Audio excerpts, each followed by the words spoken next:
महाराष्ट्र के संत एकनाथ जी गंगोत्री से जल लेकर के चले, रामेश्वर भगवान को अर्पण करूंगा। और पैदल यात्रा की गंगोत्री से लेकर के रामेश्वर भगवान तक पैदल यात्रा की 4-5 किलोमीटर मंदिर की दूरी रह गई। मंदिर के शिखर का दर्शन होने लगा और शिखर का दर्शन करके हर्षित हो गए। महात्मा जी ने सोचा बस जाकर के भगवान रामेश्वर को जल अर्पण करूंगा, जाकर के जल अर्पण करके दर्शन करके अपने जीवन को धन्य बनाऊंगा।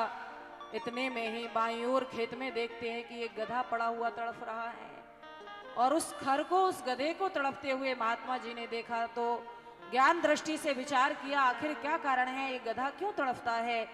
तो नेत्र बंद करके विचार किया और ज्ञान दृष्टि से देखा तो देखते हैं कि गधा तो प्यासा है।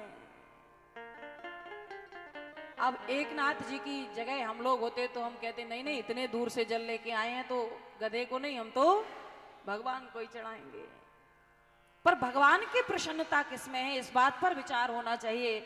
महात्मा जी ने विचार किया कि भगवान को जल चढ़ाएं, कितने लोग चढ़ा रहे हैं और जाकर के मैं भी चढ़ा दूं, फिर कभी लेकर के आऊंगा, भगवान रामेश्वर को जल अर्पित करूंगा।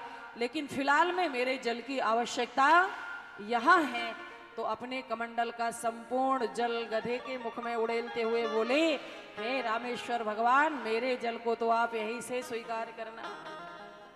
आप सत्य मानिए, उस गधे में से भगवान शिव जी प्रकट हो गए और कहने लगे, बाबा आपने मुझे इस गधे में भी पहचान लिया।